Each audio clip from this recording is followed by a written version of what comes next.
meets as lawmakers give condition to halt impeachment. Now, these are the major conversations for today. But there are, of course, other conversations Nigerians are having, and would like to delve into those ones as well.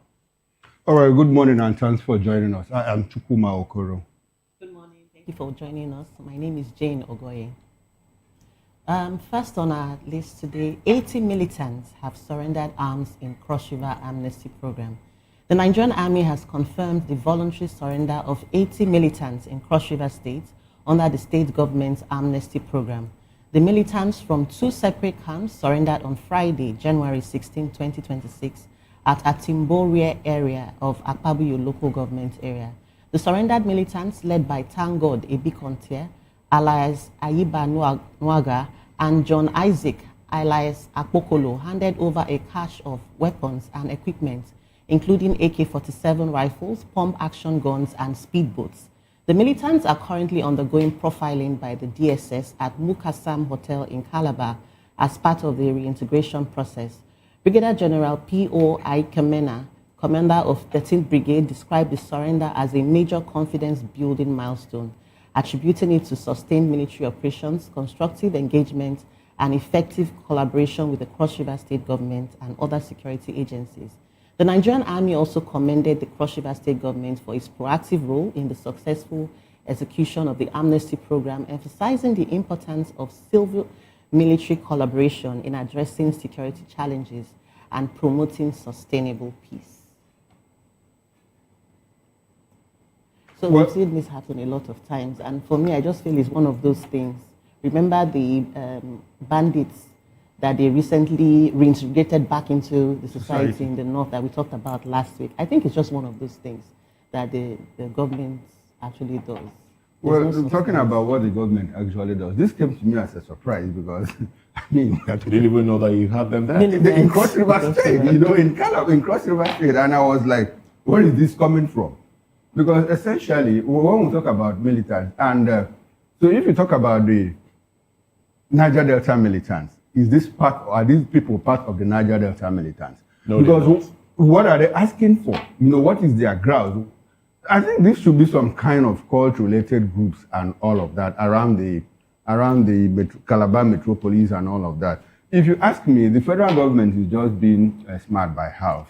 They are just being smart by half because, okay, like you recall that at some point, Donald Duke had problems with rivers and with Akwa Ibom State about oil wells, and the case went up to the Supreme Court level. And at that point, the Supreme Court said, look, these oil wells, you know, these fields belong to Akwa Ibom State. So it was a brotherly thing, and they were able to make fences and made up.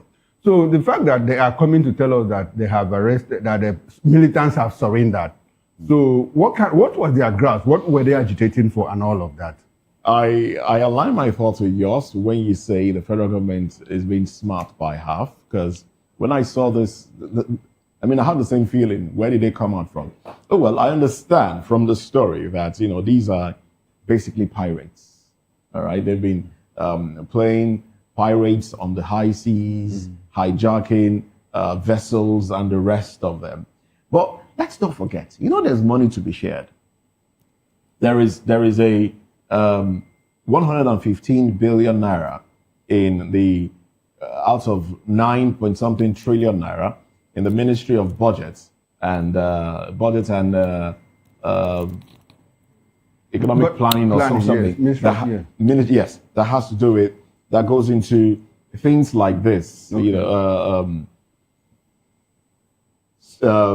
amnesty program. Okay. It's part of the Presidential Amnesty Program, Initiative, PAP. yes. Yes. So there's that money to be shared. So when I saw this, that was what came to mind. Okay. That was what came to mind. I'm like, okay, amnesty program, pirates, militants, giving up their cache of arms, which will then mean that they'll be integrated. And they'll be taken through some training and all of that, and their money will be shared. You know the cache of arms? 3 AK-47 rifles. 3. Was it 3? 3. I think it was more. It was 3.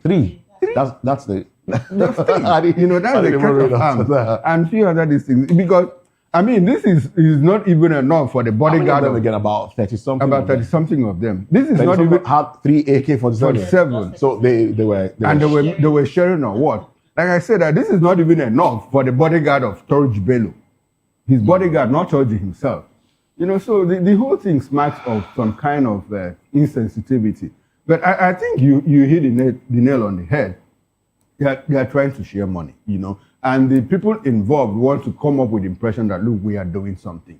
Exactly. If they are doing something, they should move up north, route the terrorists, the bandits, and the kidnappers, and ensure that, look, the money that are voted, you know, into the Ministry of Defense, the Army, the Air Force, and all of that, they are used to protect and defend Nigerians. That those monies are justified. This one is just more like, it's like when police say that, when the federal government said that, look, the Biafran war was going to be a military action, a police action, you know, to quell one kind of crisis. That is what they have done. You know, go to Cross River State, arrest some few people, take pictures with them, the AK-47, and after a while they release them.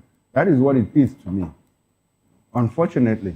Well, unfortunately so. But anyway, kudos to those who are working, genuinely working.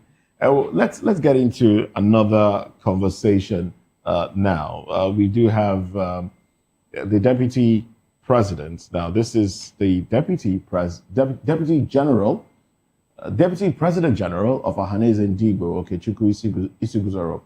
He has called on President Bola Tinubu to pardon the detained leader of the indigenous people of Biafra, IPOB, Mazi Nnamdi Kanu, and well, of course. This, he has said, is in the best interest of the president himself, as this will affect his votes in 2027 general elections. Well, some will say that that group these are splinter groups of Ohanaeze Ndigbo, and can one say he's speaking for the generality of the Igbo people? I doubt that.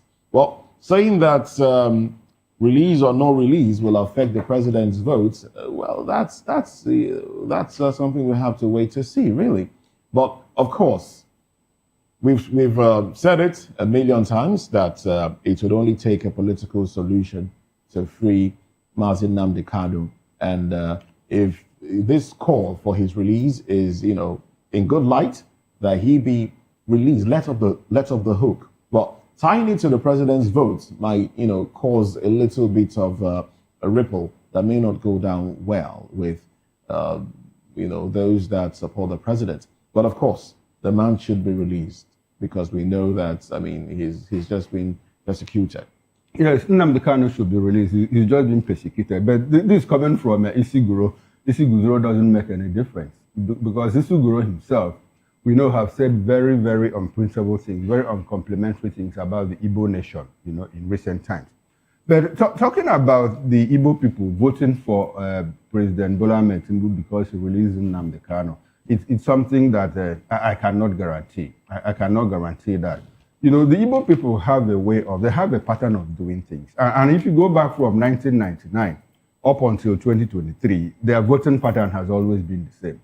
If they don't like you, and not a matter of liking you as an individual, if they feel that you don't have capacity, that you cannot perform, the Igbo nation will not vote for you. If Tinubu likes, let him release Nnamdi Kanu. If you, based on what he has done for the Southeast in the past 2.5 years of his administration, the Igbo nation will not vote for him. Even if they like, let all the 5 governors move over to the APC. Let all the senators and all the members of the House of Representatives move over to the APC. The Igbo nation will not vote for him because he has not shown them that, look, that they are part of this country. He has not shown them a sense of belonging. And when people like Dave Umahi come out to spew nonsense, I call it nonsense because what he says are not verifiable. Umahi said yesterday, I think it was over the weekend, that, look, the president had really taken the tears out of the Igbo nation because of the road network, federal road network in the Southeast. And I asked, which road network is that? Is it Enugu Port Harcourt, Enugu to Aba? Is it Enugu to Onitsha? Is it Enugu Onitsha to Owerri? Where? Is it the one from Umuahia to Aro, where I come from? Which of them? The one that is from Umuahia to Arochukwu is being done by the state governor, to the best of my knowledge. So what in particular is Udev Umahi talking about? Until the president shows up, he came to the Southeast during his 2023 general election and says, look, if you don't vote for the APC, you are going to get a soaked slice of bread. And that is what we have been getting because we didn't vote for him. The Igbo nation didn't vote for Buhari. Even if Buhari comes 100 times, they will not vote for him because they knew that he doesn't have capacity. We dropped our own sons and voted for Obasanjo and Yaradua and even Jonathan. Because at that point, we felt they had capacity.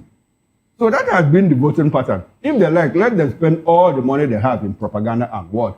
I'm very sure 2027, the records will be there. Except there's a flip based on what is on ground now, and we see improvements in what he has done, which is most unlikely. He will not do that. It's a pattern.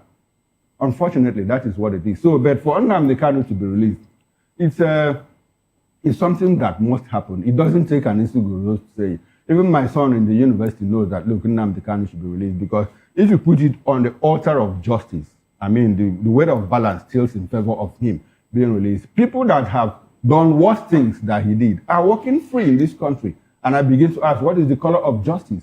We just celebrated Armed Forces Remembrance Day. Nobody is talking about the 3R of reconstruction, rehabilitation, and reintegration. How far have we driven that process? 60 years after the war, 60 years after the armistice that ended the Biafran War and all of that. So these are questions that agitate the mind of the average Southeasterner.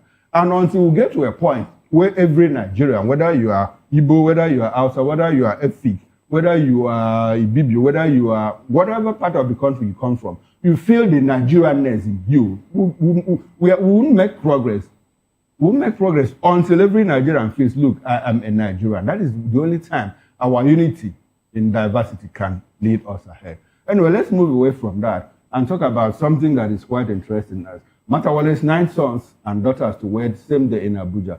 Well, a grand wedding ceremony is set to take place in Abuja on February 6, 2026, as 9 children of the Minister of State for Defense, Bello Matawale, prepare to get married. The siblings, comprising 5 sons and 4 daughters, will wed at the Central Mosque in Abuja. Well, the minister's children who are getting married are Ibrahim, Suraj, Safia, Maryam, Aisha, Fahad, Mohammed, Nana, Fidausi, and Farida. The arrangements for the events are reportedly at an advanced stage. And I understand that on social media, I have not seen any, but I understand that invitations have been sent out to people. I don't know why this should be headline news. I mean, this is private life. Matawale's children, 9 of them. Well, maybe because there are 9 and the ceremony is having to happen at a go, you know. And I'm asking, okay, the 5 sons and 4 daughters. So apparently we are trying to tie the knot for 18 people. That's what it means. 18 people, you know, look more like mass wedding ceremony. And well, Nigerians who once had our Senate president tell us that any place you see free food, you go and eat. This should be one of the places that people in Abuja will drop by, you know, see free food and eat. Congratulations to them. You know, a lot of people, young men are looking for partners, spouses, but these people, lucky enough, have found. Congratulations. Well, they found their partners. Congratulations, like you say. And well, I wonder why we should be talking about this anyway. But it's basically, as far as I'm concerned, a political move because Bello Matawale, if you look at those that his children are getting married to, you know, it points to the fact that it's just political alignment. All right. Now, one of his daughters, Nana Bello Matawale, is set to marry Honorable Nasiru Muazu Magaria, who is the former Speaker of Zamfara State House of Assembly. Another one, Farida Bello Matawale, is marrying one Ibrahim Sahabi Lehman. Now, Yazid Shehu Dan Fulani is marrying Safia Bello Matawale. Okay, no. Yazid Shehu Dan Fulani marrying Safia Bello Matawale. Dan Fulani is a rising political figure, currently serving as the managing director, CEO of the Nigerian Agricultural Insurance Corporation, where he was appointed by the president last year. And also, he served as special advisor on special duties to Matawale at the Ministry of Defense. So this is political alignment, but it's good for his 10 children. I mean, he's doing this all out to go. Is it 10 or 9 of them? 9 of them. 9 of them. Nine Okay, of so them. for me, I'm like, five males, what is 4 females. Who is funding this wedding? That's what it's just coming He to will mind. fund it. He will fund He it. has From the money what to- money? Anyway, No, that's he his has the money personal. That's his to fund it. personal. And moreover, From the our planning government. committee are high-ranking members of the APC. Okay. They are part of the planning Could I might committee. just do crowdfunding? Yes. They don't even so need to do the crowdfunding. The money I don't is there. think The money. Yes. The money yes, is there. the money is there It's to just a fund all lot, of and this. it's to me. I know it's his private. And moreover, this is just 9 out of the 30 children that he Children, has. yes. So 9, and then This the rest stage will one, probably- right? Then probably another six. set.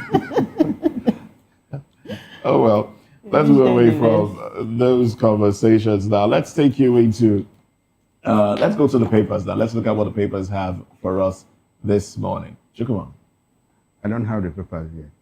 All right, Jane, do you have papers with you? All right, we'll take a break now. When we come back, we'll dive into newspaper headlines.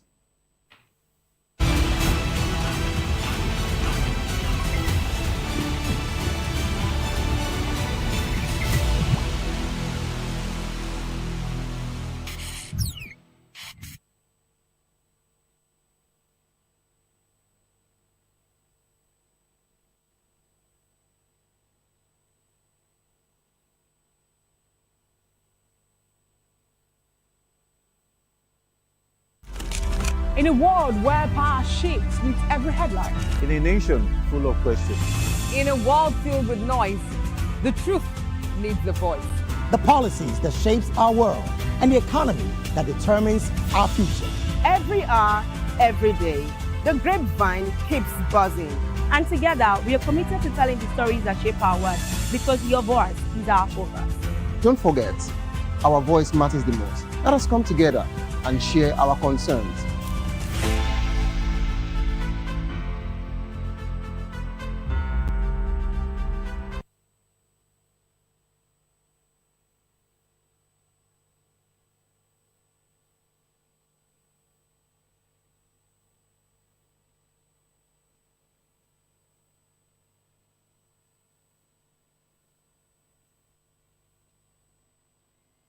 Well, thank you very much for joining us again. Now, let's dive into the papers.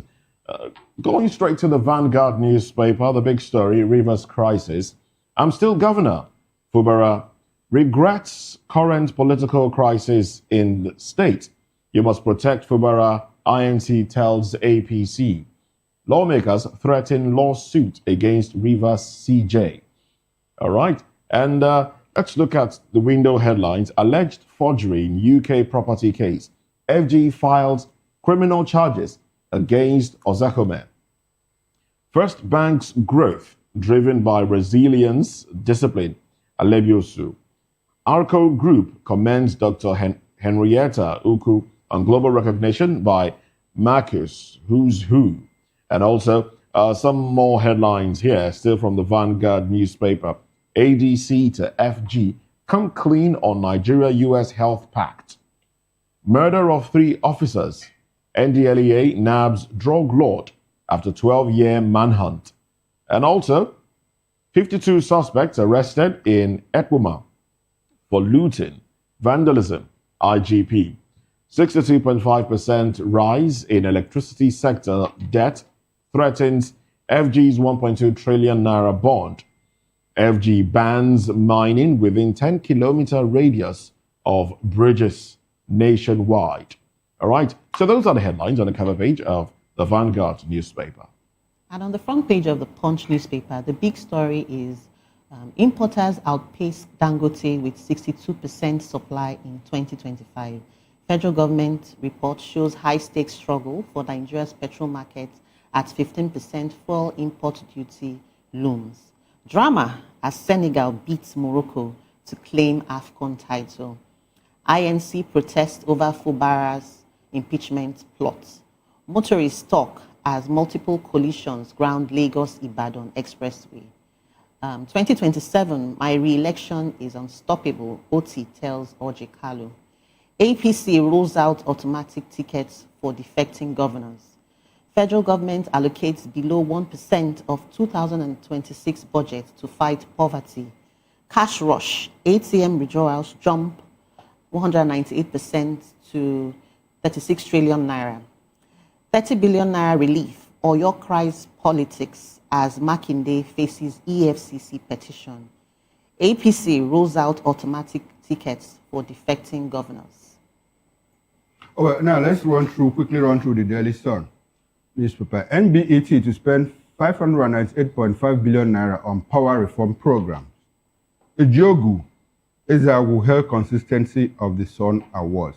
Now the big story, IMF gives recipe for job losses in Nigeria. I'll check that again for clarity. IMF gives recipe for job losses in Nigeria, insists workers must acquire additional skills, need education reforms, innovation. CBN, export gains drive $50.67 billion inflow in 1 year. Wanted drug kingpin, Kanmo arrested 12 years after killing 3 NDLEA officers. ADC demands clarification on U.S.-Nigeria Health Memorandum of Understanding. Police nabbed 3 suspects over alleged murder of woman, 8 others in Kano State. And that's it from the Daily Sun newspaper. All right, pretty much that's how far we can go on newspaper headlines. And much later in the day at 10 o'clock, we'll get into newspaper review, where we'll go in depth into the headlines, making sense of it all. Now, let's get into the conversation proper. Sarah sues governors, FCT minister over security vote fund spending. Join us again as we discuss this.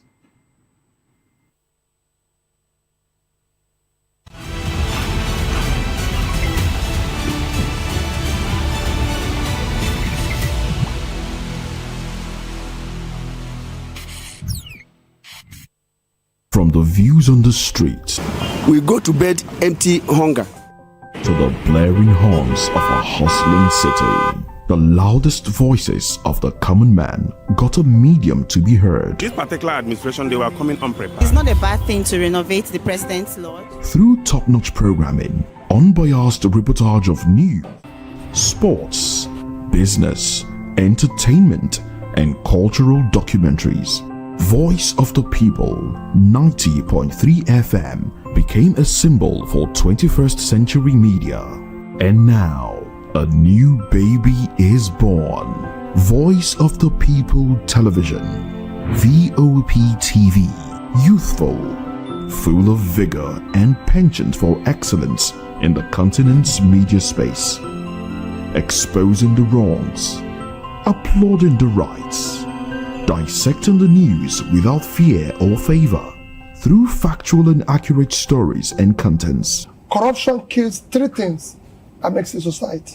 Representing the interests of the people and giving them a voice. Voice of the People TV is here to stay towards building a fair society. VOP TV, Voice of the People Television, truly a voice for the people.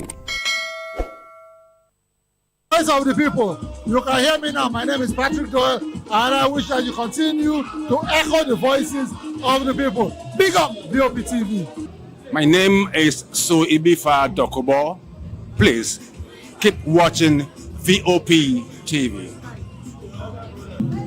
Hi, my name is Kwekumali Ikenda Onyekwena, and I am with the Voice of the People TV.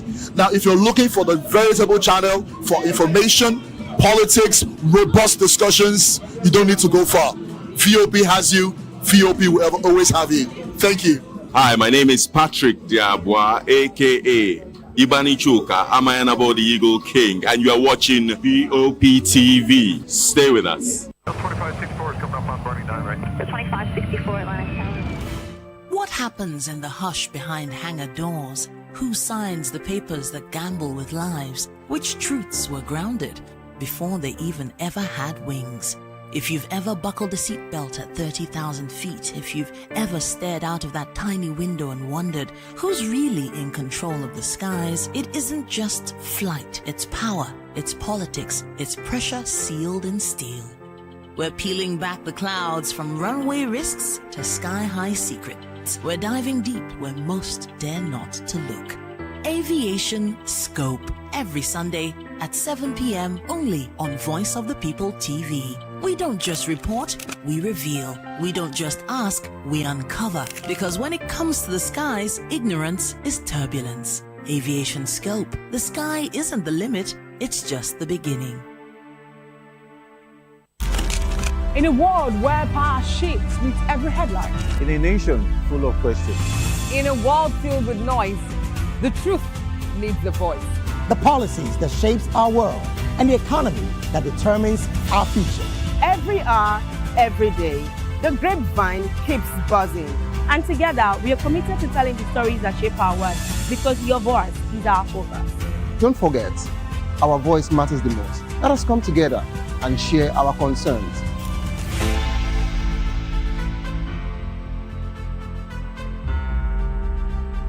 My name is Taro Familoni, and here's to VOP TV.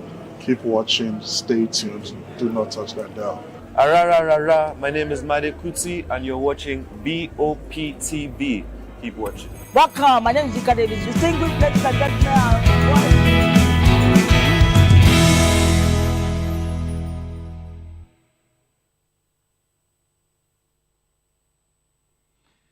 Well, thank you very much for staying with us. Now, the Socioeconomic and Accountability Rights Group, the Socioeconomic Rights and Accountability Project, SERAP, has filed a lawsuit against Nigeria's governors and the Minister of the Federal Capital Territory, FCT, Nyesom Wike, over their alleged failure to account for billions of naira spent as security votes since May 29, 2023. Now, these are SERAP's demands. Disclosure of details on security vote fund spending since May 29, 2023. Provision of detailed reports on allocation and spending of security votes. Plans to improve security infrastructure in states and FCT. And also, over 400 billion naira budgeted annually as security votes. Now, let's give you a background to it, basically. Over 400 billion naira budgeted annually as security votes across the country. At least 10 governors reportedly earmarked about 140 billion naira for security votes in 2026 budget year. Yeah, this is the court action. SERAP has filed a suit at the Federal High Court in Abuja seeking an order to compel governors and the FCT minister to disclose security votes fund spending details. Former Rivers State Governor Rotimi Amechi has stated that no incumbent government in Nigeria has the capacity or willingness to implement meaningful electoral reforms. Amechi attributed the failure to implement electoral reforms to fears of foreign interference and vested interests that benefit from the status quo. Amechi's comments highlight the challenges facing electoral reforms in Nigeria and the need for a genuine commitment to change. Oh, well, we do have with us, basically focusing on the security vote issue. We do have with us, joining us virtually, Dr. Bright Onyeva-Kuka. Dr. Bright, good morning to you. Good to have you. Good morning, Moses, and good morning, viewers. All right, good to have you join us this morning. Now, talking about SERAP's actions again, this basically brings to the knowledge of Nigerians activities of government. And, then we start to ask the question, what is government doing? Now, I understand that some will argue as to the effectiveness of SERAP's lawsuit. But these monies, security votes, and the rest of them, do you think this will make headway? Well, it's good that SERAP took them to court. The good thing about some of the court cases that SERAP has actually embarked upon is more of informing Nigerians that these are the things that are happening. But they've actually not gotten the needed backup from Nigerians to actually follow through to say, okay, what is the outcome of these court cases and the effect of it. Now, talking about security vote, Nigerians have been made to understand that governments do not account for security votes. And that has been the practice over the years. So even if setup is taken from 2023 to date or thereabout, from 1999 to date, since this democracy started, how have they been accounting for security vote? Because it's just like the security vote happens to be some a kind of free money for the government to spend without any form of accountability or transparency. Because even in states or areas where you have a lot of security issues, we've not also even heard any of the governors saying, oh, it is with the aid of the security votes that they are doing what they are doing. And in some quarters, it has also even been alleged that some state governors will create issues in their states just to increase and heighten their security votes. So the issue of security votes is somehow, is good. SERAP is doing what they are doing. Let Nigeria take it as a point of information, but we need to move beyond the taking them to court to also find out what has the judgment actually been and how effective has it been to implement the judgment that came about for security votes. Accountability over a very long time has not been it. All right, thank you very much, Dr. Brighton. Let me stay with you. You have laid out a background, the moral responsibility, the moral obligation of the governors to account for security monies, because as a matter of fact, those monies are given to them to protect lives and property of Nigerians. But I think in this situation, the reverse is the case. Now, let's move away from the moral obligation. Let's look at the justiciability of this action now. SERAP has gone to court, and unfortunately, there are no provisions in the Constitution that says that security votes must be audited. They are not subject to audit.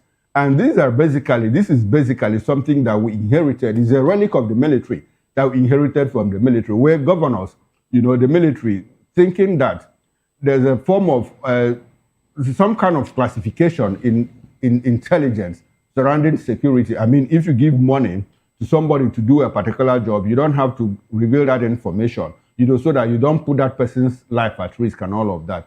Do you think that this suit will make headway? Because as a matter of fact, there is nothing in our law books that says, look, that governors must account, for security votes. Is it an effort in futility, or shouldn't SERAP have gone to the National Assembly to say, look, present a private individual bill to say, look, let us make this part of our law that security votes should be accounted for? Or do you think that they are traveling in the right direction if you consider what security votes are, the actionability and the justiciability of this suit? What do you think? It cannot be effort in futility, considering that, first and foremost, what they have done is also to draw the attention of Nigerians to say, state governors, tell us what you are doing with your security vote. Or even if you want to give us details of what you are doing, let us see it happening. Let us see it happening that, XYZ thing was done because of the adequate security votes that we have. That would have helped. So whatever SERAP has done for the now is first information to Nigeria. And I would not want them to stop. There are many cases SERAP have taken to court. They should continue to do it. This issue of security vote started one day, and the provisions that were made were also came at a particular point in time. And that does not mean that it cannot stop. That does not mean that it cannot change until we have some persons or a group of persons who would have the political will to say, let us have a review of this issue of security vote. Then it will materialize. Dr. Bright, that's exactly my point. Wouldn't it have been better? Because as they have gone to court, the governors are also waiting, to be served. And the moment they are served, they will call their lawyers and say, look, the Constitution, the laws of Nigeria does not require us, to audit these accounts. So wouldn't it have been better? I understand the pact of sensitivity that you are talking to sensitize Nigerians that you are talking about. But I'm asking, wouldn't it have been appropriate, for SERAP or any other, maybe non-governmental organization, even private individuals, to go to National Assembly and say, look, because I understand. I read up a lot about security votes, and I discovered that even in the United States of America, where we copied our presidential system of government, there is nothing like security vote. It's accounted for. So why shouldn't we account for it here in Nigeria? You see governors, take sometimes in excess of 1 billion naira, for security votes. Yet those states are still being ravaged by insecurity. So why don't we just go? It's like likening it to what is going on in local government autonomy, a situation where we have, you gone to Supreme Court and say, look, we have granted local government autonomy, but the Constitution doesn't say that. So are we still traveling in that same direction with the issue of security votes? Well, before the going to the National Assembly, if Serap should go to National Assembly now, with the way our National Assembly is, they may see it as, maybe it's a personal interest, is something that they're just interested in, and they want to come with this lobbying thing. But if in this direction it has gone in the mouth of the public, and Nigerians kind of get to understand that these people actually need to account for this security vote, or even what the security vote is meant for is to help for security, and now they are still being ravaged by insecurity, then they can start placing demand. Then if some of these things will come from the constituency, it may help. First, this step Serap has taken will create awareness. The other step of going to meet the National Assembly, that's another option. And if the National Assembly for themselves, they are even sensitive. There are some past governors in the National Assembly. If they are sensitive to the plight of the people, they can actually, let's have a review of this, because they should not forget that this insecurity does not have a face. It can affect everybody, no matter how fortified they may think they are at the expense of the people. One day, it may also just come close to them. So Serap has gone to court. If they see it as a sense of responsibility, a member from there can actually sponsor it and take it up. It is the strength that Serap has that they are currently using, as the case may be. And of course, like you did mention, the various governors can actually come with a different form of court injunction. That one is not new. They can actually come with court injunction for anything as far as Nigeria is concerned. But let's also see that this step that Serap has taken, let's encourage them. Dr. Wright, you mentioned two important points earlier, and I just want to take you back a bit. I have two-pronged questions. We all agree, and you've also established the fact that these so-called security votes are unconstitutional and somewhat illegal. So I'm curious to know, despite this, why has this persisted for so long and unchallenged? And then do you think Serap has the capacity to fight and win this case, especially because of how important it is to our leaders, or rather rulers? For our politicians, any avenue that they have to keep money to themselves, they want to do it. And security vote has been one way where our governors kind of have free money to do whatever jamboree that they can do. After all, nobody is asking us the question. It's also like in some cases where you see constituency projects. You see our state and national assembly having constituency projects, but this constituency project, the fund for it does it actually translate to having projects in their various communities or their various constituency? No, but you keep seeing them having bogus amounts in their constituency project, and at the end of the day, it does not translate to affect those in their constituency. So one thing is that when politicians see an avenue, whatever tag that they give to it to get money, fine, they go with it. And one of them is this security vote. It started someday, and I believe that it will stop. And to ask if Serap has the capacity or have the power, you see, something can start with just one person. And if another person joins, it becomes two. Another joins, it becomes three. So if we Nigerians don't see it as, oh, it's a Serap thing, but rather it's something that every one of us will benefit from, then we'll give them the needed support to push it to a logical conclusion to the point that, yes, if you cannot disclose But at least let us see what you are using the security vote for. Oh, these issues are coming up. This is why we're able to tackle it. It's not, we're talking of security vote, and the society is being ravaged by insecurity. So Sarah has started it. Okay. Let others join them. All right. Now, Dr. Bright, let's move away from the issue of governors and the FCT minister accounting for, security votes. Let's talk about the Ministry of Defense and the military authorities. We also have their own votes, which are budgeted and given to them at the end of every budget, by every budget cycle. We have not seen much of accounting from those people. And why are we just concentrating on the governors? How about the Ministry of Defense itself? Don't you think that Serap should have, beamed their searchlight on those departments like the Ministry of Defense, the Office of the National Security Advisor?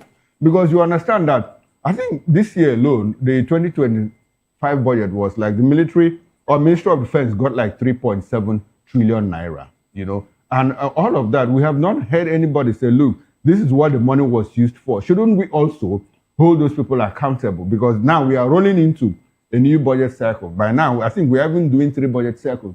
And in all of this, nobody gives us account. They told us that the budget performance is below 37%. Yet, fresh monies have been allocated to those ministries and departments. Why are we not talking about all those people? Okay, well, first and foremost, Serap may not want to have too many in their hands at the same time. Talking about governors and FCT minister, for example, that's about 37 group of persons who are operating independently. That's about 37 of them already. And so if they are already having that, that's so much as the case may be. And as for the military, some time ago when they said that what they have was not enough, it was also over the media. And the question was, the one that you have, how much have you been able to do with it? What is the impact of what you have? Again, consider the way our military system has been configured. It may be difficult to even take them to court. But one thing lies that there should be due diligence in whatever thing that we are doing. If you cannot account naira by naira, kobo by kobo of how you spent money that was meant for security, let's also look at the impact so you can actually also see that, these are the impact of the money that was given to us. Like I said earlier, at a time when they said the money was not enough, the question was, the one that you have, what have you been able to do with it? Dr. Bright, that's an interesting angle that you've taken us to. But you see, we've seen these insecurity issues persist. Security votes, continue to go into the coffers of governors and, states and the rest of them. At what point would you say, at what point should we start to question the activities of these governors in fighting insecurity, using security votes? At what point can we say, okay, this things recurring is an issue of misuse of security votes as against, rising insecurity? How can we measure all of this? At what point should we, say, look, enough is enough. You have basically failed. So let's find another way out. You see, like I said, Serap is taking the case now from 2023 to date. But the truth is, it dates way back than that. Let's date back, yes, so from 1999 down. You understand? Have we actually been accounting for this security vote? So it is something that we have seen that it is wrong. And the best time to stop anything that is wrong is now. You don't need to wait till later for it to actually go off. Every one of us know that most of the things that some of the governors do, they hinge some of them. That's in terms of what they don't want to account for is the security vote. And if my memory serves me right, it does not come annually. It's something that they get on a monthly basis. So if they also want to actually account for it, it shouldn't be quarterly. It should also be monthly basis. At the end of the month, they should be able to tell us this is how far our security vote has what fed. We bought 10, maybe 10 vehicles, 20 days, whatever. At least give us an idea to say this is what you are spending the money for, and not just being silent about it. Okay, now there are murmurings, street corners that some governors allow insecurity to fester, so they could lay claim to, huge amounts of security votes. Can there be some sort of measure to look into the causes of the insecurity as it concerns different parts of the country, to ensure that these things are not misused? Can there be something? Is there something that can be done? Like some sort of oversight, or maybe introducing allowing state houses of assembly or the National Assembly to get involved without compromising, the execution of the process, but some way, somehow, query how these things are allocated and what exactly are the reasons for, rising insecurity in some parts. This is where a tone from the top should actually come in. If at all maybe the citizens are not even aware of the amount that is being expended or being voted for security vote, the president, the commander-in-chief of the armed forces, is aware of this amount, and he should be able to ask, the governor of Edo State, for example, you are having XYZ amount. Why is there still so much insecurity in your state? Can you please tell me what you are doing with that money? If me and you as ordinary citizens cannot call any of the governors to order to ask them questions, I believe the president can do that, because he gets briefing of all the things that are happening in terms of security and so many other issues. So you should be able to ask, I've given you this so much, or you've had access to this. Why is there still this level of insecurity in your state? What are you doing? Okay. He can call. He can call that. You can call them to order. You can call them. Dr. Bright has brought in a fresh perspective into this, and now the question will be: does the president have the power to call elected governors to order and query them based on money sent to their state? Well, let's bring in Dr. Why can't he do that? He can. Okay, he can do that. Okay, you think that, yes, that the president can do that? We've had cases where the president have sacked some governors or even suspended them because of issues of insecurity. So if he can do that, then why can't he now ask questions?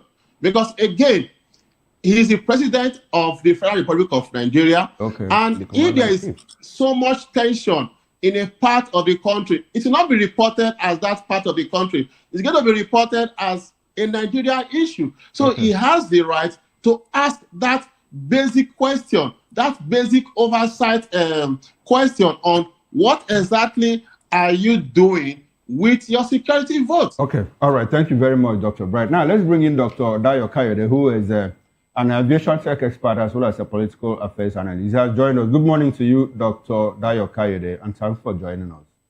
Yes. Good morning. How are you today? Nice being with you on your program this morning. Very well. We appreciate your presence, Doctor.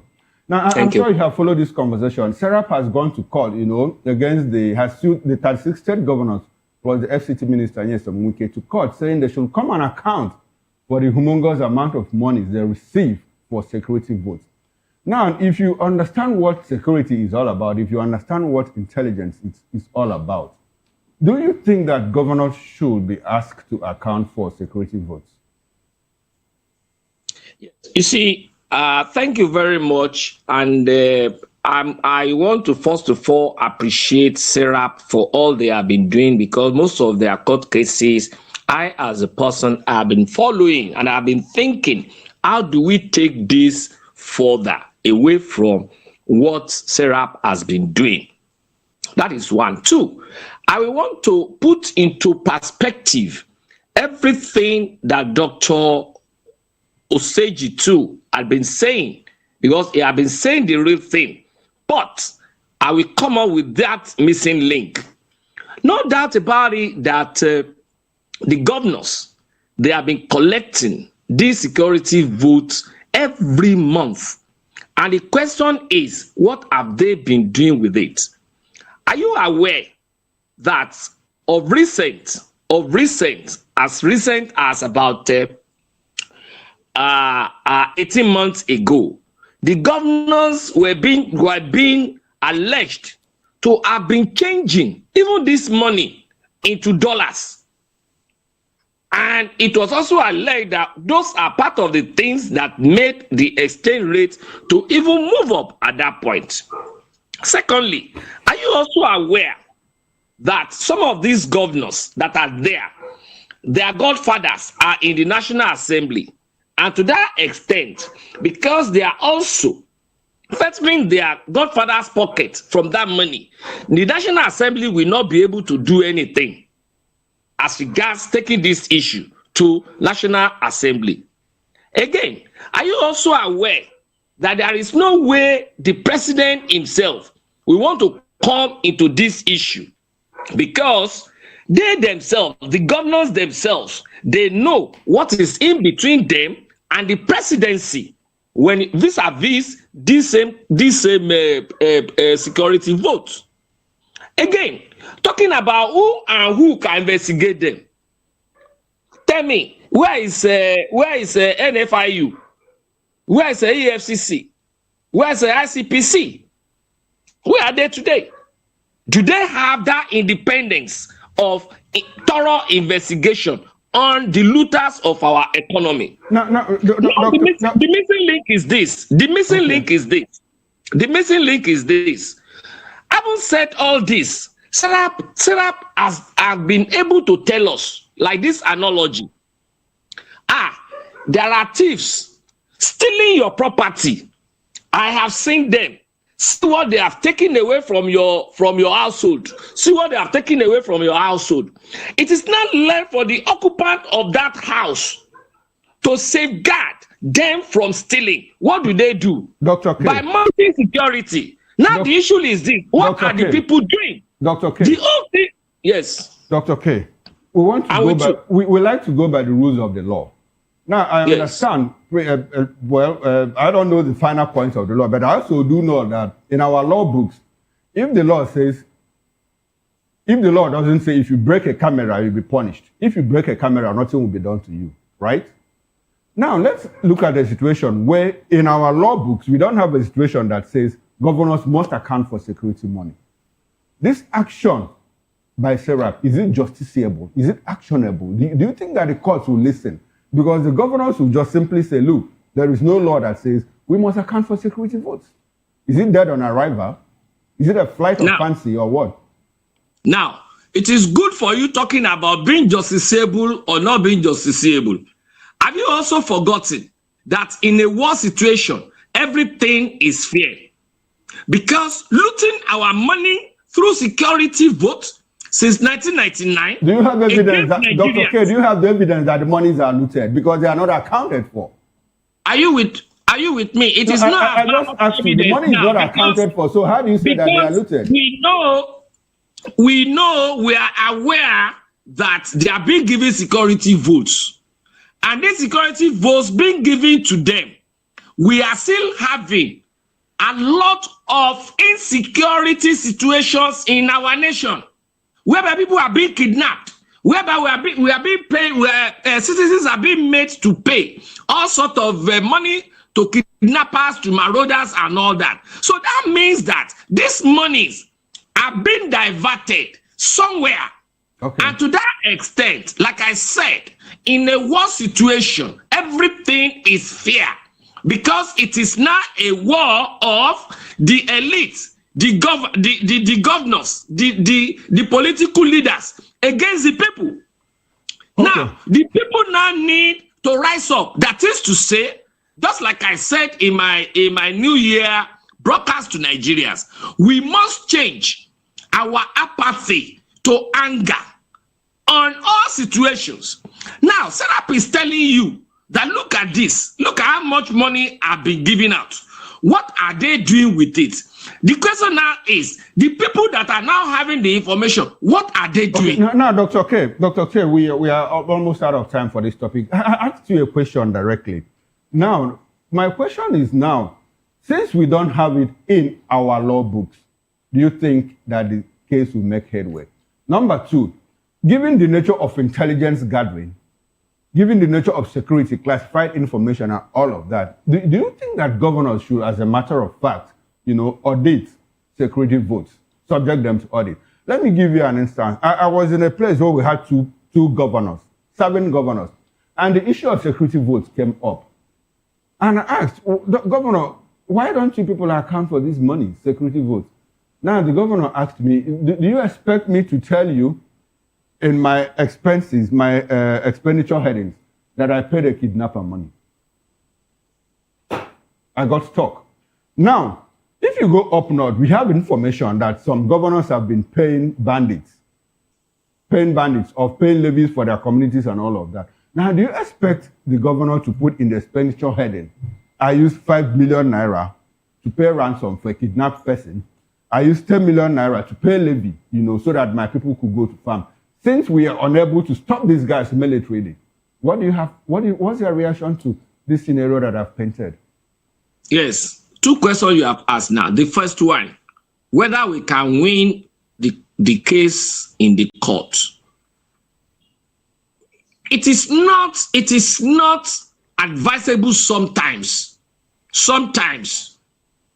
to even go by the books when the other party isn't going by the books, because that is why we are where we are today.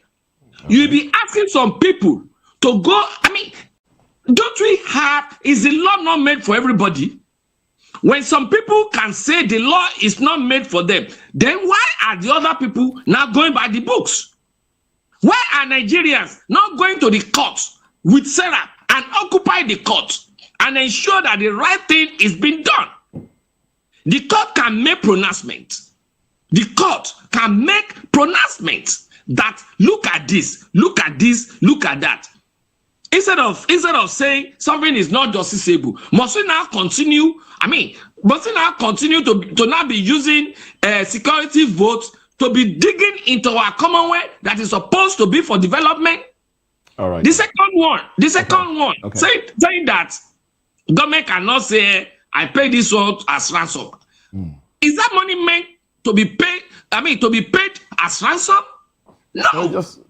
It is being made to ensure security. Okay. How do you ensure security? By equipping our police down to the divisional police areas. But is that true? No. Go and see our police at all these divisional police posts. Go and look at them. They are the one buying their boots themselves. They are the one buying uniform themselves. But meanwhile, provisions have been made. When you go to them, they will say, we don't have fuel. Give us money for fuel. When you want to write statement, they will say, give money for biro. Give money for this. Give money for that. The money that has already been given to the governor. So tell me, how will they not be lying that they are using that money to pay ransom? All right, then. The question is this. People themselves must take their destiny in their hands. Because, like J.F. Kennedy said, those who make peaceful change impossible will make violent change inevitable. All right, thank you very much, Dr. Kayode Dayo. And let's go back to, there's a question I know your position already, so I would have loved to ask someone else this question, but let me put this question to Dr. Bright and Neva Kuka. Now, Dr. Bright, is it morally defensible for governors, to demand secrecy, on the usage of security votes when the people are the ones that bear the cost of insecurity? The people, and then the people continue to ask, what are you doing with the security votes? So if monies, like my colleague pointed out, if monies from security votes are being used to pay ransom for indigents of a community and the rest of them? Shouldn't the government or the governors come out and say, oh, yes, this was done. This is how we have spent your money. I mean, talking about accountability now, how do you respond to that? Well, there's an adage in Benin that says when you are pounded yam and you are seeing the yam being turned into pounded yam, you will be excited. You see, if the governors are proud of what they are doing with the security vote, they will be proud to talk about it. They will be proud to showcase it. Using security votes to pay ransom and some other things is a failure of the security system, because payment of ransom is not part of security strategy. However, ordinarily the security vote should be used to put up some strategies in place and implement them to ensure that the issues of insecurity are taken care of. But because I don't want to use the language that they don't have the needed capacity or the idea to address that. So whatever thing they are using the money for, which in quotes is being seen as a free money that they can use to do anything they want to do. And some of these things are things that they cannot come out openly to tell the people that this is what they are doing. Hence, you are seeing a lot of things being shredded in secrecy. Otherwise, if they were doing what they're supposed to do, what is wrong if a governor should tell us that, oh, from our security vote for this month, we're able to buy 7 drones. From our security vote for this month, we're able to buy you would like to this. hear. That's something you would like to hear, and you think this will encourage the people. This will build trust. Yes, people will know that the security vote is actually being used for some things, and not them coming to create the impression that whatever effort they make in terms of tackling security is more of their personal effort or even from their own pocket. They should be able to tell us this money was spent for this. Don't give us the details. Don't tell us it is for this, it is for that, but just give a summary of what it is. All right, thank you very much, Dr. Bright Cooker and Dr. Dayo Kayode. We'd like you gentlemen to stay with us as we get into another conversation now. Talking about party politics, Obasanjo Shuns Atiku drives Obi-Kwa ticket against, as we head towards 2027. Let's talk about this when we come back.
Former President Olusegun Obasanjo has initiated an alliance between Peter Obi and Rabiu Kwaso for the 2027 presidential election under the African Democratic Congress (ADC), where the proposed alliance aims to challenge President Bola Tinubu's re-election bid.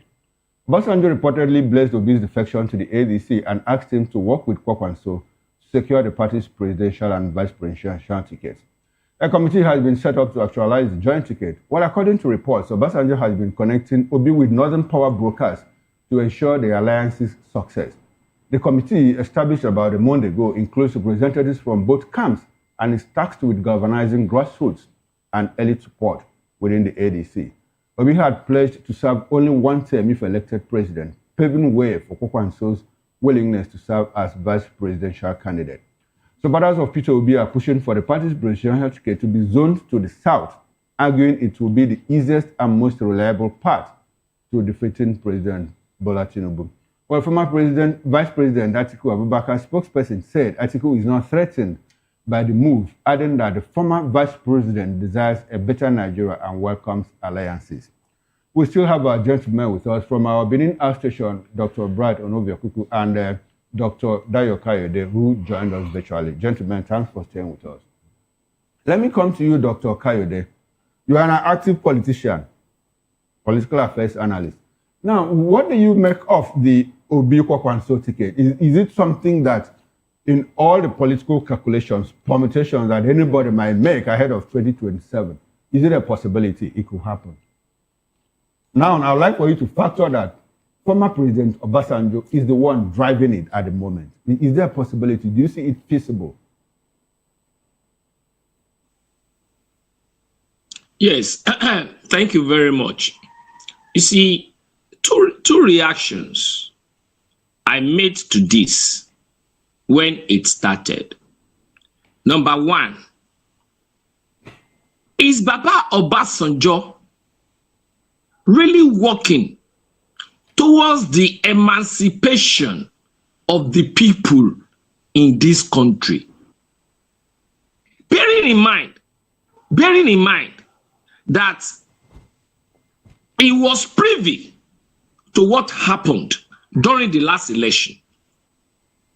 The division between Peter Obi and Atiku, what it cost us and what is still costing us presently.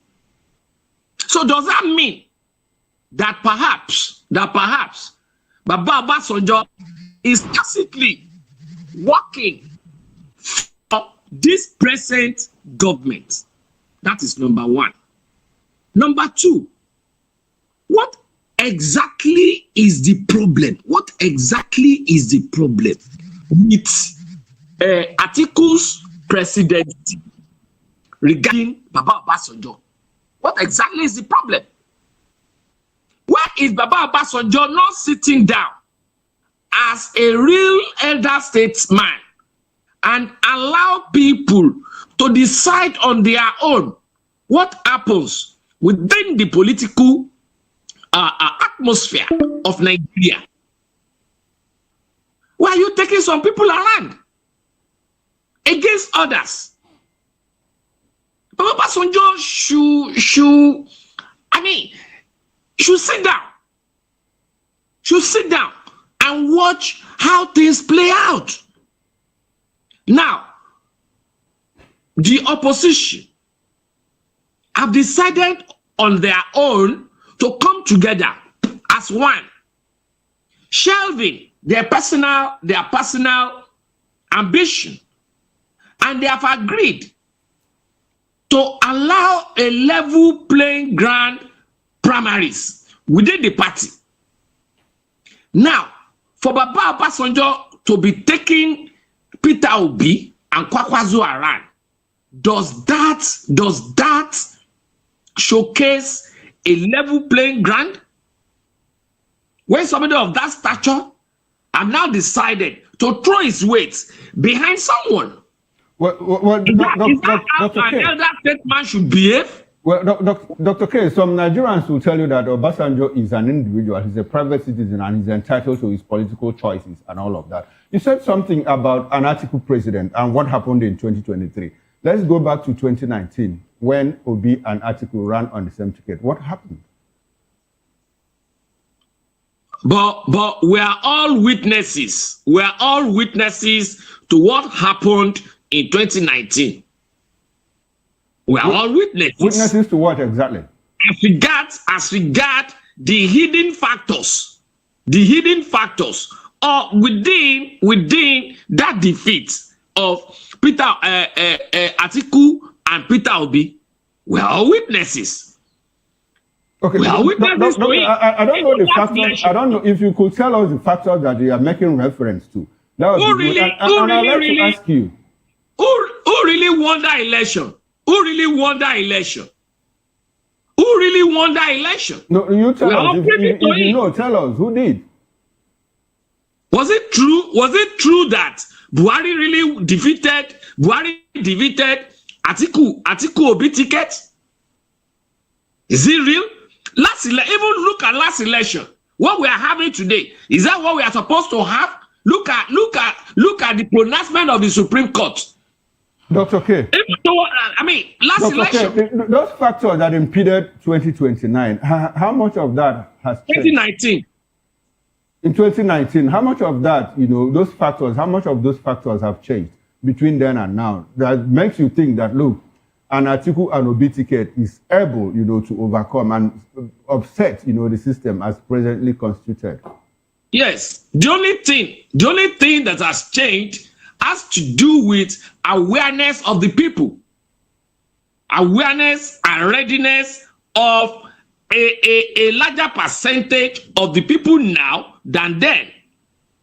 Because at that time, people cannot really envisage that certain things can happen.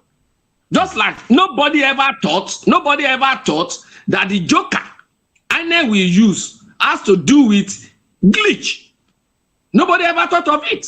Okay. That they will use glitch. But now, people are now aware, more aware that they can use the word glitch and they can even go beyond it. Thank you very much, Dr. So everybody are now ready to face them clearly. All right, we'd like for you to learn. Let us advise Obasanjo, even though an individual, to go and please mellow down. All right, then, thank you very much. This will be a good place to drop the microphone for now as we go to Dr. Bright Oneva-Kuka. Dr. Bright, Obasanjo's role in all of this. Some have said him standing against his former vice has, lasted way too long. He did say, due to how he felt about his vice's involvement in his own ambition, he said, look, you will never be president of this country. And now, the Atiku is in the ADC. Peter Obi is in the ADC. Kwaso has joined the ADC. And there are talks about, these things, they've not held the primaries yet, but there are talks about a possible ticket, an Obi Kwaso ticket. And Obasanjo is driving this narrative right now. Do you think it makes any impact, really, as to how people will be swayed, in what direction people will go? The fact that Olusegun Obasanjo is driving this one. Well, like has been said for some quarters, Olusegun Obasanjo is a former president, an elder statesman, but again, he's also a human being, so he has the right to come up with his opinion and his idea. But however, for him to be driving the ticket of Obi and Kwaso and not approving of Atiku, I'm a little bit kind of concerned. Is that action in the interest of Nigerians to say, okay, let us have a better government? Or is also a part of the stance he's taking to say that over his dead body will Atiku be the president of Nigeria, and in his comment that God will not forgive him if he approve Atiku to be the president, to be maybe called the president of Nigeria, because of the experience he had between 1999 and 2007. And some of the things that Atiku actually did, somehow, I don't know, I've not been privy to hear or to see it, to say this is what he did that would make me. But again, it's just his opinion as a person. So driving this ticket, I don't know how far he will go, because first and foremost, he is not part of the ADC, and the ADC also, they've also had their stance of not wanting to either zone or just give a ticket to anybody. They just want a situation whereby they will all have to go into the primaries, and having the likes of Kwaso, who probably is preparing to also join the ADC to see to what we can, what they can do in terms of edging out the person of President Bola Ahmed Do you Tinubu. think this is done with the express approval of Atiku Abubakar? Do you think Atiku Abubakar has agreed to, maybe conversations have been held behind closed doors, and he has agreed to not contest for the presidency in 2027 in honor of the agreements for the position to remain within the South? No, I don't think there's an agreement. It is still the stance ever since President Obasanjo left office. He has not approved of Atiku's candidacy at any point in time, and I think that stance is still on. And because of that stance, he will not have any meeting to probably consult Atiku or have meeting with him to say, okay, drop this your ambition. He just have that belief, with that his opinion, that Atiku cannot be president of this country. And if there was a meeting, then the issue of not approving Atiku wouldn't have come up. It would have been like, oh, they've all agreed, they have this consensus, so okay, this is what they want to do. Just the same way APC at the time had that consensus of bringing in the likes of bringing in late President Muhammadu Buhari to fly their ticket, because they know that with that they can get the sentiment and other things about Nigeria. ADC as a party, they've not been able to come together to say this is the person that if we present will get the sentiment, sympathy, or some kind of concern for Nigeria. So they are still having that dragging, and I just hope that that would not eventually rock their boats to kind of crash their ambition, because they have to by now have come together to have an agreement to say this is the direction to which it is going to. But for now, it is still very, very hazy, with all the gladiators in that place saying they must go to the primaries, and we know what usually happens at the primaries. Thank you for that. Dr. Bright, the elections are about 14 months away, and we can all tell that the opposition does not seem to have their houses in order. Even the coalition, even this Obi-Kwa Kwaso ticket is still a bit shaky. Do you think they are strong enough to topple and unseat the current, the incumbent government? Do you think they have any strong chances? Ordinarily, they would have been strong enough. But like I've said in this station before, they are all coming with their personal greed. Because I've asked the question before, what brought Peter Obi and Atiku together in the same party in 2019, separated them in 2023, and now 2027, they are back to the same party?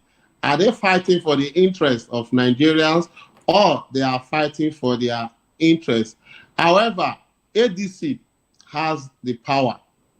They have the opportunity, and they have the wherewithal to topple the incumbent government if they are able to put their hearts together. But the problem now is they've not been able to come together to say this is what we want to do. They are still a lot. They kind of say a lot of infighting among them. They've not been able to come to that consensus, and it's a very big challenge. Okay, it's a very big challenge. And now, but before I ask you my question, I recall that Obasanjo and Atiku had some kind of made up, after they served as president and vice president, because in 2022, I think Atiku visited Obasanjo, and Obasanjo said that, if my memory serves me right, said that all that happened between them now was in the past, and that they moved on. So practically, if Obasanjo is not rooting for Atiku, I'm not sure that he's doing it based on what he had said about him earlier. Now, you also said something about the ADC not being prepared because, there are divisions, internal divisions, talking about interest, whose interests are they serving? I would like to ask you, let's create a what-if scenario. 2027, there is an Obi-Kwa ticket within the ADC, and every other person within the ADC agrees that, look, okay, we are going to support this ticket. Do you think that I can create an upset on President Bola Ahmed Tinubu? You see, it's painful that when you see politicians, they have a strategy that kind of worked for them, and they don't want to build on it because of their selfish interests. In Nigeria politics today, there are a lot of things that goes in before the election, during the election, and even after the election. The truth is that if you go to the model of the 2019 election, the model the strategy that Atiku and Obi deployed, if they go back to that strategy, review it, and improve on it to speak to the current term, or rather, even just use that strategy for the ADC, I'll bet you they will be able to turn the government of President Bola Ahmed Tinubu. Let's not forget that even the 2023 election, the margin was slim. It was slim with a lot of calculation here and there that he was able to just kind of escape. So if they put themselves together, throw away their various sentiments, because ordinarily, when you have different aspirants in a political party, by the time one emerges, the right thing to do is for all of them to collapse their structure to support that particular candidate that has emerged. But sometimes what happens is when they don't win, they Dr. Bright, that was my direct question. All things being equal, do you think that Obi and Kwaso can create an upset in 2027? Of course they can. Okay. Of course they can. If they put please. Together, they can. All right then. Well, let's go back to the less theory. They should have learned it and closed those gaps. All right. Okay. All right then. Thank you very much. I'll come on to you for your concluding thoughts. But let's go back to Dr. Dyer. Dr. Dyer. Let's get Dr. Dyer Coyote. Let's get your concluding thoughts now. Yes. My own is don't let Baba Obasanjo come around to disrupt the arrangements that the coalition is putting up together. They have already discussed among themselves which way to go. And ADC should be careful. Peter Obi too should be careful not to allow any externalities to disrupt the arrangement. All right. Will that be it? Okay. All right. Thank you very much, Dr. Dayo Kayode, for your concluding thoughts there. Be careful, he says. Dr. Brighton Never Cooker, let's get your concluding thoughts as well. You might need to unmute your microphone. Short break. All right then. Well, I understand that we've lost connection to Dr. Brighton Never Cooker. So we'll wrap up this conversation as we go into another. Going to Rivers State now. Truth panel meets as lawmakers give condition to halt impeachment. Oh well, let's talk about this when we come back. Stay with us.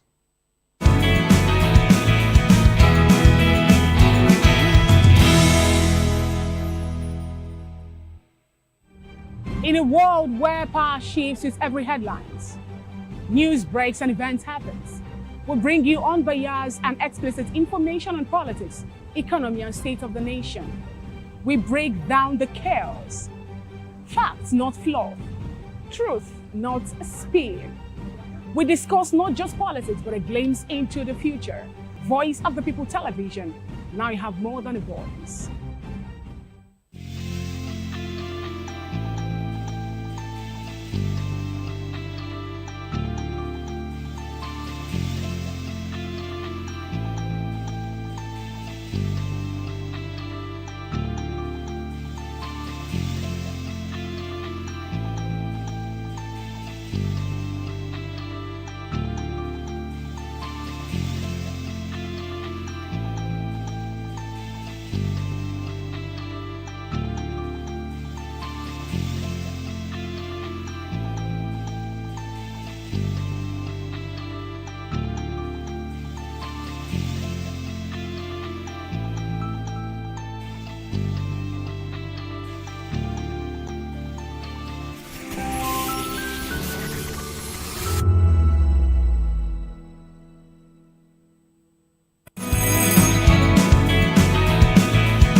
Welcome back. It's still VOP this morning, and we are going down to River State, where the escalating political tensions is really getting intense.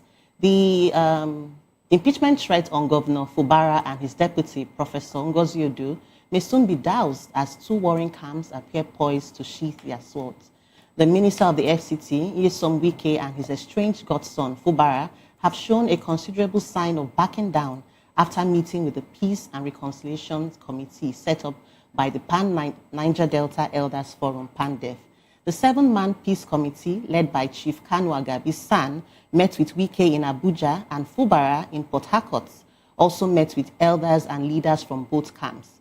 The meetings were described as fruitful, with a renewed hope for peace in the state. However, the lawmakers have given a condition to halt the impeachment process, insisting that they want a genuine commitment from the governor that they would be giving return tickets in 2027 general elections. The lawmakers claim that the governor has been working on the ground to induce their constituents to recall them from the assembly.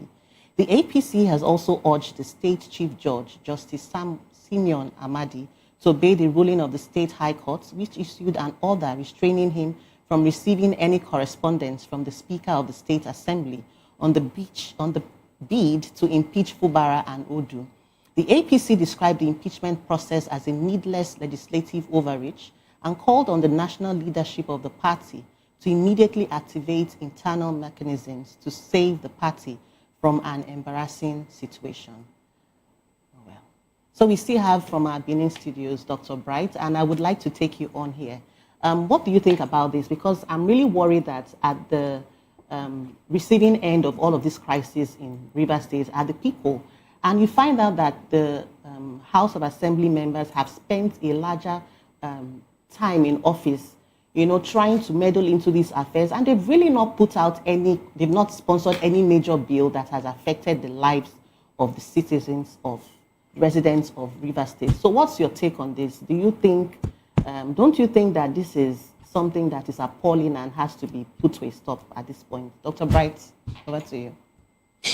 It's actually very, very painful and disturbing that some of these politicians, especially in Rivers at the moment now, they are cashing out at the expense of the people. The things that are meant for them, their benefits and whatever, they still get it. but the people are the ones suffering. The House of Assembly members in all of this, they've not complained that they are not getting their either salaries, allowance, or whatever. They still get it. And when the few moments that the president imposed an administrator in that state, he also came, he had his cash out, and he left. Now, for almost 2 years now, thereabout, I can't pinpoint any major project that has been done to the benefit of the people other than this quarrel. And it's painful that there is no system in Nigeria to just flush out all this set of people. Just flush them out because they are not having the interest of the people at heart.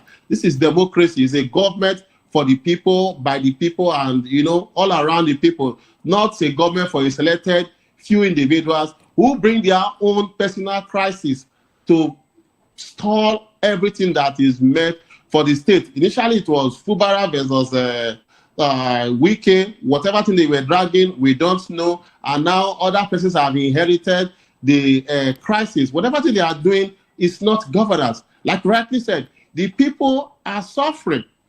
And for me, left for the people of Rivers, let all these actors be identified. Let them be taken note of. When it comes to the next election, anything that concerns them or that has to do with them, they should not vote for them again. They should tell them to go to their houses. Because as far as I'm concerned, they are doing rubbish.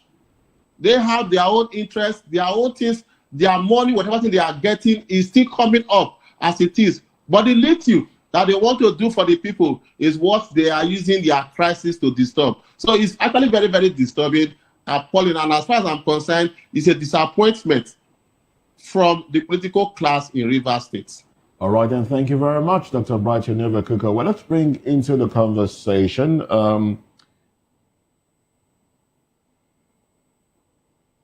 the former president of the Southern Kaduna People's Union, SOCAPU, and the public affairs commentator and the president of Honorable Jonathan Ashake.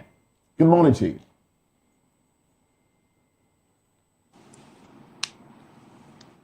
Well, you might need to unmute your microphone so we can get your audio feed. Good morning. Good to have you join the conversation. Yeah, good to be here.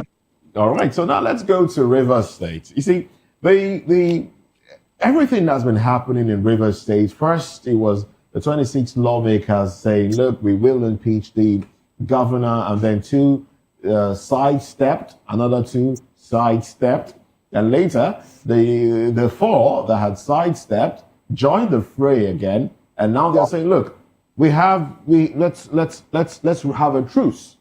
This is what we want. So it's not even about impeaching the governor now. It is about sustainability. All right? They're thinking, assure us that we will not be recalled, that we will get automatic tickets back in 2027. Does this have anything to do with the fact that the president is back in the country? Because he did land in Nigeria, back in Nigeria for the first time. I mean, for the first time in 2026, I beg your pardon. The president came in on Saturday. Does it have anything to do with the president's arrival? You think now the president is looking into things and everyone is beginning to adjust? Honorable Jonathan. Yep. Go ahead, please, if you heard the question. Sorry, I didn't quite get the question. What's the question? I understand that you got distracted there. My question is, everything going on in Rivers State, now that we have seen, some sort of U-turn, and now the lawmakers are asking for a truce, does it have anything to do with the fact that President Bola Tinubu is back in Nigeria? Well, let me be very frank here. It's quite unfortunate the way we go about issues of leadership in this country. The whole thing is not about the people anymore. The whole thing is about the individuals that are playing the game. The whole thing is about who is there on leadership. If it's about the people, all these things will not be happening. we will keep seeing these things over and over. It's not only in Rivers State. You can see what has been happening in Zamfara State. When a governor leaves, you see the whole, cause of attrition and friction happening with the person that succeeds the governor that has left. And so that is what we see in Rivers State. So it's not about the president coming into the country or the president being out of the country. It's about the individuals who are just, pursuing their personal interests above the interests of the people. If not, for all these years, this is almost getting to from 2023 to 2026 now. Governance have been stagnated. Now, who's in Rivers State? Really? Because you did say, it's whose fault is it that the people are not? Whose fault is it? The fault is the system that does not work. Is a system that does not work.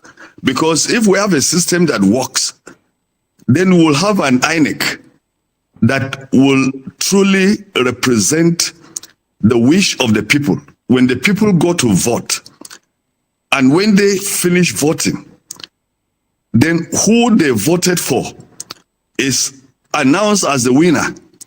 Then when the person misbehaves, the people will take steps because there is a constitutionally prescribed method of punishing any official that does not go by the wish of the people.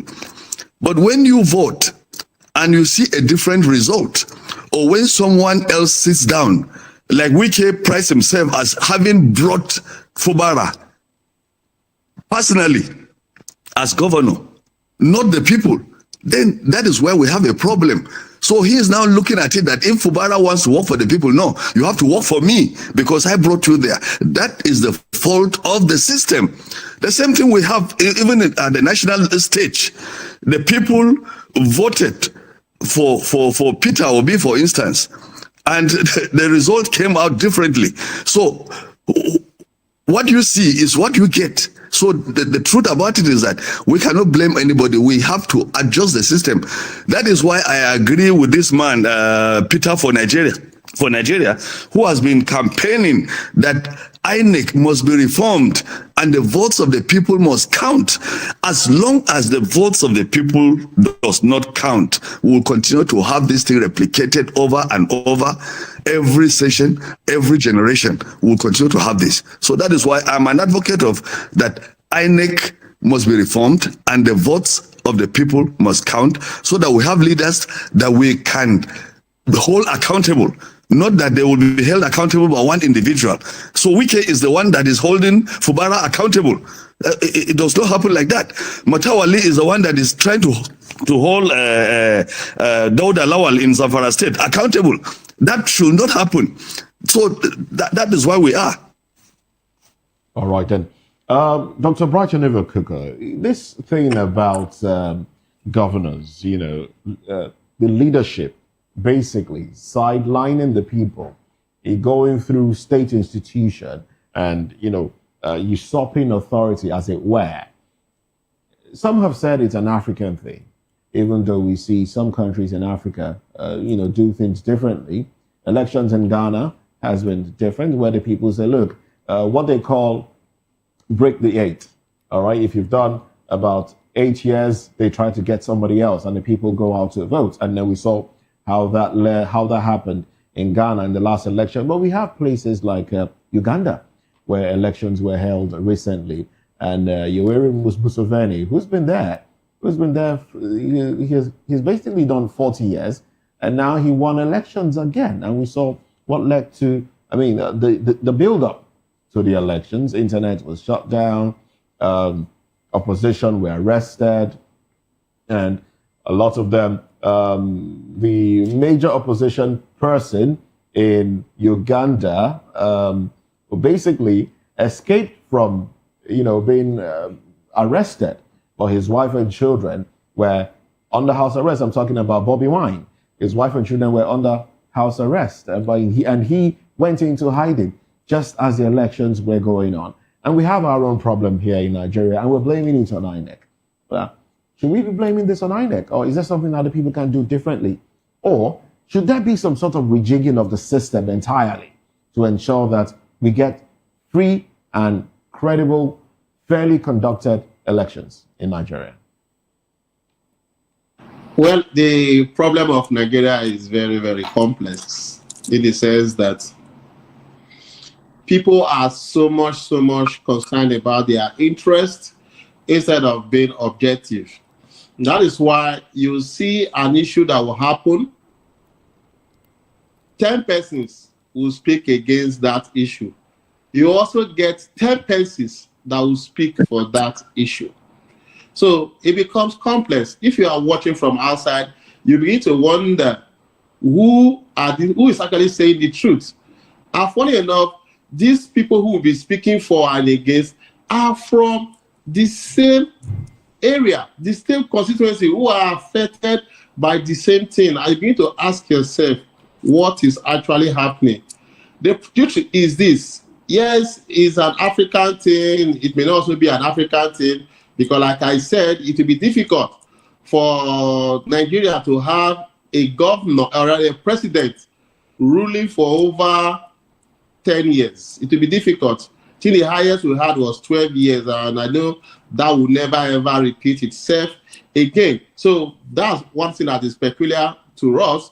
However, it's about the people. Because those who are in the ends of affairs, doing whatever thing they are doing, they came from the people. And why this thing is going on the way it is because we have religious sentiment alone is enough to push us aside or divide us. Now we are not only having religious sentiment, we are having cultural and ethnic sentiment. So before you survive religion, culture will come in. When you are going out of culture, religion would come in. Let's take, for example, when President Bola Ahmed Tinubu was contesting, the thing came up with, a Muslim ticket. Those who are actually Muslim, this is good, it's our turn, we need it like that. While some others are viewing it, somebody from the south, somebody from the north. So you see that we are not judging these people, holding them accountable based on their performance or what is expected of them, but we just get carried away with either religious sentiment or whatever. And can we actually bring an end to this? We can, if and only if we are able to throw away our cultural and our religious sentiment. Nigerians must begin to understand that when the suffering comes, it does not know whether you are a Christian, you are a Muslim, or you are from the other religion. They don't know whether you are from the north, you are from the south. Everybody suffers the same thing. So why don't we see it from that perspective? And this is where these politicians come up and they hit on the people. We can get it right if we go back to the drawing board, throwing away our various sentiments to say, no, let's keep this aside. Let's actually look at the issues and focus on it. So those other countries like you've mentioned, these are some of the things that have worked for them, and Nigerians should be able to. If you look at 2023 election, for example, a lot of things happened, and the dimension that our politicians came from using INEC was quite different. But the truth of the matter is that people also applauded it. They were part of it. They understand. So the people need to go back to the drawing board and throw away all those sentiments. All right, then. Thank you very much, Dr. Brighton Never-Cooker. Thank you very much for your contribution. I think we'll go back to I think we can consider this your concluding thoughts on this conversation. Would that be okay? Well, it's all right, but first, if I have to conclude on that, I will still have to talk to the people. Okay. Let us investigate more and see to the things that actually disrupt the system and see to how best we can. I will contribute my quota. You contribute yours, and every one of us will do, and the society will be better for it. All right then. Like the song says, lift, there's a song that says we can join our hands together and lift Nigeria up. I think Sonny Ade and the rest of them did that song together. Let's lift Nigeria up together. Each person play his own part. Oh well, thank you very much. Honorable Jonathan Ashake, let's get your concluding thoughts now in about a minute, please. You might need to unmute your microphone. Well, my conclusion here is that the whole of Africa, and particularly Nigeria, as long as we continue in the same way, we'll continue to see the same problems over and over.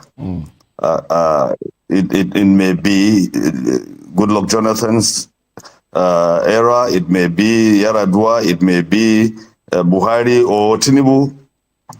It will continue.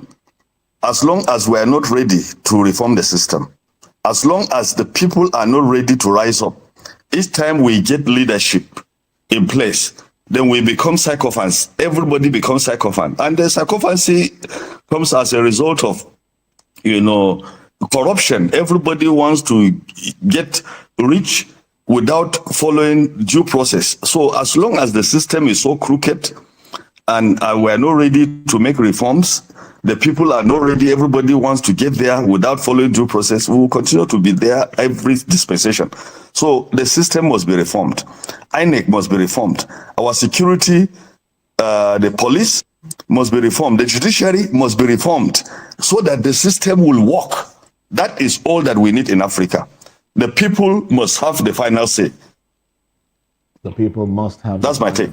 Thank you very much, Honorable Jonathan Ashake. The people must have the final say. Thank you very much for your contribution. And that song, I think it goes, Nigeria yi ti gbogbo wa ni, kò má gbọ́dọ̀ bàjẹ́.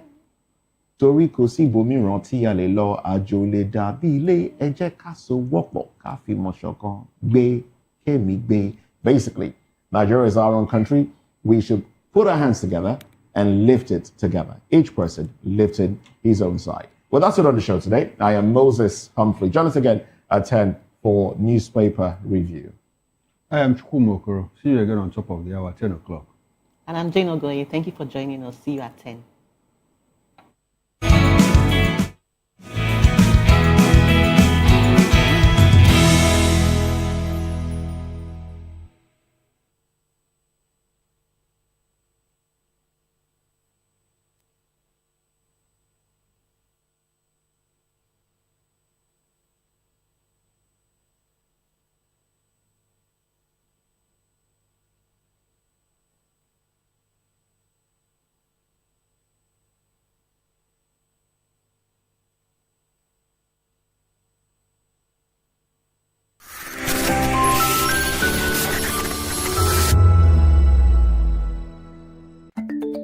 Africa is on the move, a continent of rising voices, untold stories, and powerful transformations. From the streets of Lagos to the heart of Nairobi, from the mines of Congo to the tech labs of Cape Town, the African story is being written every day. Bold, dynamic, unstoppable. This is African News on Voice of the People Television. We don't just bring you the news. We analyze and bring you Africa's heartbeat, the politics that shapes our nations, the economies that drives our future, the cultures that defines who we are, the voice that must be heard. Africa News, Africa's voice, Africa's future. Where Africa speaks, the world listens.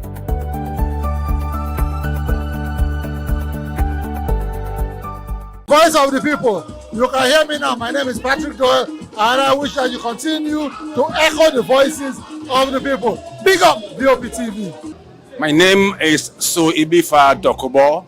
Please keep watching VOP TV. Hi, my name is Kwaso Ikenna Onyekwena, and I am with the Voice of the People TV. Now, if you're looking for the veritable channel for information, politics, robust discussions, you don't need to go far. VOP has you. VOP will always have you. Thank you. Hi, my name is Patrick Diabwa, aka Ibani Chuka. I'm the Eagle King, and you are watching VOP TV. Stay with us.